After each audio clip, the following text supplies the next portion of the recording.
الحمد للہ رب العالمین والصلاة والسلام علی اشرف الانبیاء والمرسلین وعلی آلہ وصحبہ اجمعین اما بعد فاعوذ باللہ من الشیطان الرجیم بسم اللہ الرحمن الرحیم یا ایہا الذین آمنوا قوا انفسکم واہلیکم نارا وقودها الناس والحجارہ علیہا ملائکۃ غلاظ شداد لا یأسون اللہ ما امرہم ویفعلون ما یؤمرون وقال النبی صلی اللہ علیہ وسلم کلکم راع وکلکم مسئول عن رعیتہ۔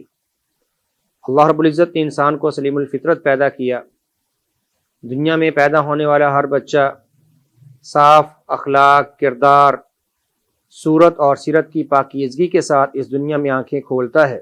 جو اس کو وصول کرنے والے اس کے والدین، وہی اس کی سیرت، اس کے کردار اور اس کی گفتار کو سنوارنے میں یا بگاڑنے میں کردار ادا کرتے ہیں۔ رسول اللہ صلی اللہ علیہ وسلم نے فرمایا کل مولود یولد علی الفطرہ فابواہ یحودانہ او ینصرانہ او یمجسانہ۔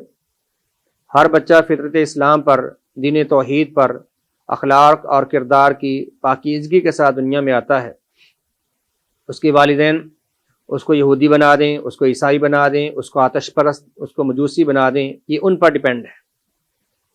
تو ہمیں اللہ رب العزت نے جو اولاد جیسی عظیم نعمت سے نوازا، اس کے لیے ہماری ذمہ داری بھی بہت ہے۔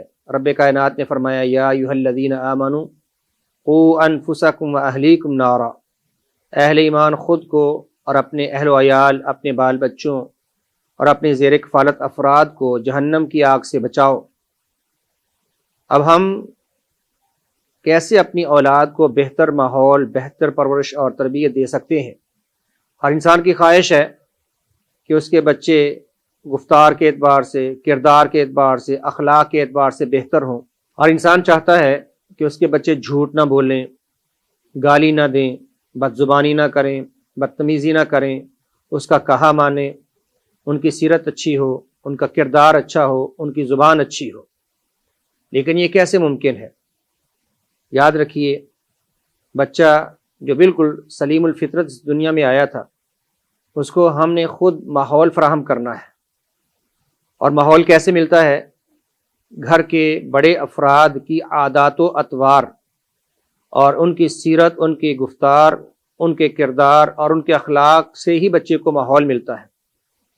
زبان سے زیادہ مؤثر والدین کا، بڑوں کا اور اس بچے کے سامنے رول ماڈل کی حیثیت رکھنے والے افراد کا عمل ہے۔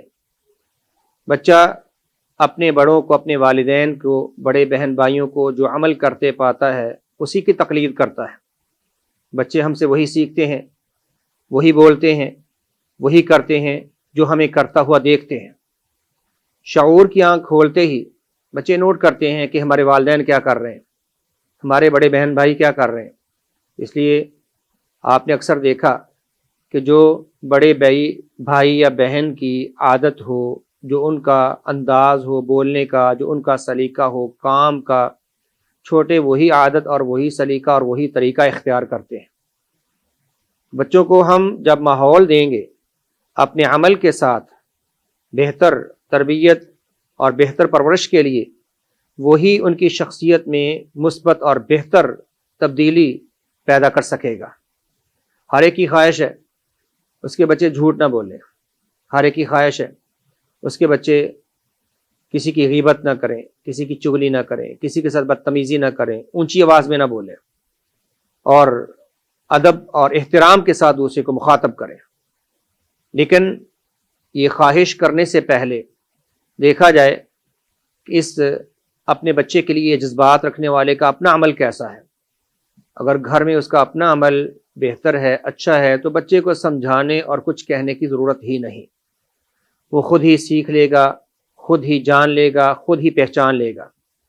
اگر والدین گھر میں سچ بولتے ہیں، ان کا انداز گفتگو ایک دوسرے کے ساتھ احترام اور محبت والا ہے، ایک دوسرے کو آپ کہہ کر مخاطب کرتے ہیں، بچوں کو سلام کہتے ہیں، اور گھر میں قرآن کریم کی تلاوت ہوتی ہے، گھر میں دعاؤں کا اہتمام کیا جاتا ہے اور آتے جاتے سلام کہا جاتا ہے، تو بچوں کو سمجھانے کی ضرورت نہیں، اس عمل سے وہ خود ہی یہ سب بہتر اور اچھی عادات کو اپنا لیں گے۔ بچے ہمارے عمل سے سیکھتے ہیں۔ رسول اللہ صلی اللہ علیہ وسلم عمل کر کے دکھاتے تھے۔ آپ نے اپنے بچوں کے سامنے وہ اعمال کیے کہ بچوں نے بہترین تربیت لی۔ آپ بچوں کے پاس جاتے، ان کو سلام کہتے، آپ دائیں طرف بچہ بیٹھا ہوتا اسی سے آپ آغاز کرتے، دائیں جانب کو ترجیح دیتے۔ بچوں نے سیکھا کہ دائیں جانب سے آغاز کرنا چاہیے۔ اسلام نے یہی ادب اور یہی تعلیم دی ہے۔ اگر ہم گھر میں اس عادت کو اپنا لیں دائیں طرف سے آغاز کرنے کی، تو ہمارے بچے زندگی بھر کے لیے یہ بہتر عادت سیکھ سکتے ہیں۔ جیسے والدین گھر میں بچے بیٹھے ہوں، ان کو کھانا سرو کرتے ہیں، کھانا دیتے ہیں، تو ایک اہتمام کیا جائے، دائیں طرف سے آغاز کیا جائے، دائیں طرف والوں کو پہلے دیا جائے۔ اگر بائیں طرف بیٹھا بچہ ضد بھی کرتا ہے تو سمجھایا جائے، بیٹا دائیں طرف والے کا پہلا حق ہے، یہ ہمارے نبی رحمت جناب محمد رسول اللہ صلی اللہ علیہ وسلم کی تعلیم اور آپ کی تربیت ہے۔ دائیں طرف سے آغاز کریں، آپ آگے بڑھیں، مصافحہ کریں، بچے سے سلام لیں۔ اگر آپ بچے کو کچھ پکڑاتے ہیں، کوئی چیز دائیں ہاتھ سے دیں، اور جب تک وہ دائیں ہاتھ آگے نہ بڑھائے آپ اسے مت دیں۔ اسے دائیں ہاتھ آگے بڑھانے کی، دائیں ہاتھ سے کچھ وصول کرنے کی عادت ڈالیں۔ مائیں عام طور پہ بچوں کو گھر میں کپڑے پہناتی ہیں، تو کپڑے پہنانے میں ان کی دائیں طرف سے آغاز کریں، قمیض پہنانے میں، ان کی شلوار پہنانے میں دائیں طرف سے آغاز کریں، پہلے دائیں جانب پہنائیں پھر بائیں جانب پہنائیں۔ جوتا پہنانے میں پہلے دائیں جانب پھر بائیں جانب۔ یہ دیکھنے میں چیزیں چھوٹی لگتی ہیں، لیکن ہمیں ان سے اسلام کی تعلیمات اور آداب کی قدر و قیمت کا اندازہ ہوتا ہے۔ ہمارے گھر کا ماحول اس سے سنورتا اور بنتا ہے۔ گھر میں ہم چاہتے ہیں ہمارے بچے تلاوت کریں، تو ہمیں خود قرآن کریم کی تلاوت کرنی چاہیے۔ ٹائم دیں، بچے دیکھیں گے، خود تلاوت کریں گے، کہنے کی ضرورت نہیں ہوگی۔ ہم اگر چاہتے ہیں ہمارے بچے موبائل پر وقت ضائع نہ کریں، تو بڑوں کو بھی تھوڑا خود کو کنٹرول کرنا ہوگا۔ اگر خود ہر وقت ویڈیوز میں لگے رہے، فیس بک پہ اور فحش کاموں میں مصروف رہے، بچے دیکھ رہے ہیں، وہ آپ کے عمل کو لیں گے، آپ کی زبان کو نہیں لیں گے۔ اور یہ خام خیالی ہے کہ بچوں کو ہم یعنی نیٹ کے استعمال سے اور سوشل میڈیا کے استعمال سے اور اسی طرح فحش کاموں سے روک سکیں، جبکہ ہم خود ان میں ملوث اور مبتلا۔ پہلے اپنی اصلاح کرنا بہت ضروری ہے۔ گھر میں اگر آپ اپنے ماحول کو اسلامی بنائیں تو جو بھی اسلام کے شاعر ہیں ان کا احترام کرنا بچوں کو سکھائیں۔ اذان ہوتی ہے، اس کی آواز گونجتی ہے، اب آپ خاموش ہو جائیں اور اذان کے کلمات کا جواب دیں۔ ایک دفعہ کریں گے، دو دفعہ کریں گے، بچے آپ کے عمل کو دیکھیں گے، خود ہی وہ اذان کے کلمات کا جواب دینا شروع ہو جائیں گے اور خاموش ہو جائیں گے۔ لیکن اگر آپ بھی باتیں کر رہے ہیں تو پھر بچے بھی باتیں کریں گے۔ آپ بھی اپنے کام و کاج میں مصروف ہیں، اپنے شور و غل میں، بچے بھی وہی کریں گے۔ عام طور پہ والدین بچوں کو اپنے ساتھ لاتے ہیں، لے جاتے ہیں۔ گھر سے باہر نکلیں، گھر سے باہر نکلنے کی دعا پڑھیں، بچے سنیں گے، وہ بھی دعا کا اہتمام کریں گے۔ گھر میں داخل ہوں گے، گھر میں داخل ہونے کی دعا پڑھیں، وہ سنیں گے، وہ جان لیں گے کہ اسلام کا ادب ہے، اس کی عادی ہو جائیں گے۔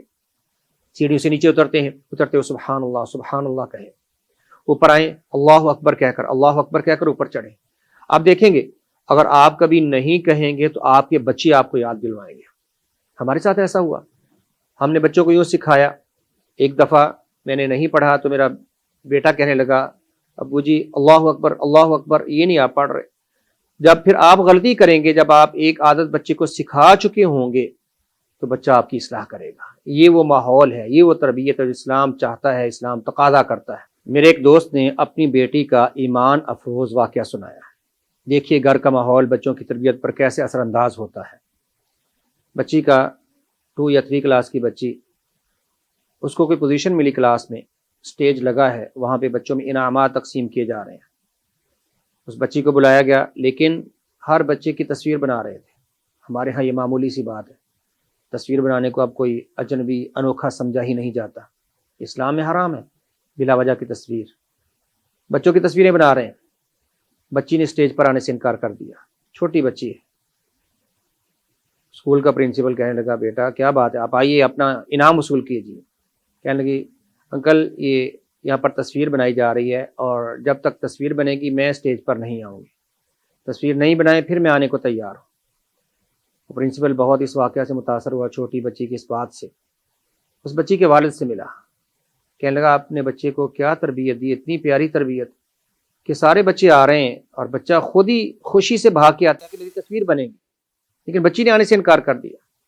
اس کے والد کے کیا الفاظ تھے، اس نے کہا ہم نے کبھی بھی اپنی بچی کو یہ نہیں کہا بیٹا تصویر نہیں بنوانی، ہم نے کبھی اس کو یہ نہیں کہا، لیکن ہمارے گھر کا ماحول یہ ہے کہ ہم تصویر نہیں بناتے اور تصویر بنانے کو مناسب نہیں سمجھتے۔ ہم نے اپنی بچی کو یہ ماحول دیا، اس نے یہیں سے سیکھا۔ دیکھیے، ایک عمل نے بچی کی تربیت بنا دی، اس کو ایک بات سمجھا دی، اس کو یہ کہنے کی ضرورت پیش نہیں آئی کہ بیٹا تصویر نہیں بنوانی۔ لیکن جب والدین خود تصویر نہیں بناتے، گھر کا انہوں نے ماحول ایسا بنا رکھا ہے جس میں پاکیزگی ہے، جس میں اسلام کی تعلیمات کو فالو کیا جاتا ہے، تو بچی نے خود سیکھا کہ مجھے بھی زندگی بھر یہی کرنا ہے۔ بیٹی اگر چاہتی ہے کہ وہ بہتر راہ پر چلے تو ماں کو اس سلسلے میں اس کی معاونت کرنی چاہیے۔ ماں کیسے معاونت کرے گی؟ اگر ماں چاہتی ہے میری بیٹی پاکیزہ سیرت کی حامل ہو، وہ با پردہ ہو، تو ماں بھی اس کو پردہ کر کے دکھائے۔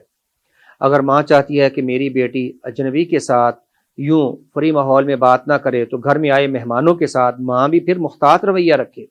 بچی جب دیکھے گی میری ماں کا مہمانوں کے ساتھ، آنے جانے والوں کے ساتھ باہر نکلنے میں کیسا سلیقہ ہے، کیسا انداز ہے، تو بیٹی یہی انداز اپنائے گی۔ سب سے زیادہ بچے ہماری عادات سے، ہمارے عمل سے سیکھتے ہیں، اور یہی بات ہے جس کو ہم نظر انداز کر کے بچوں کو بہتر بنانے کی کوشش کرتے ہیں۔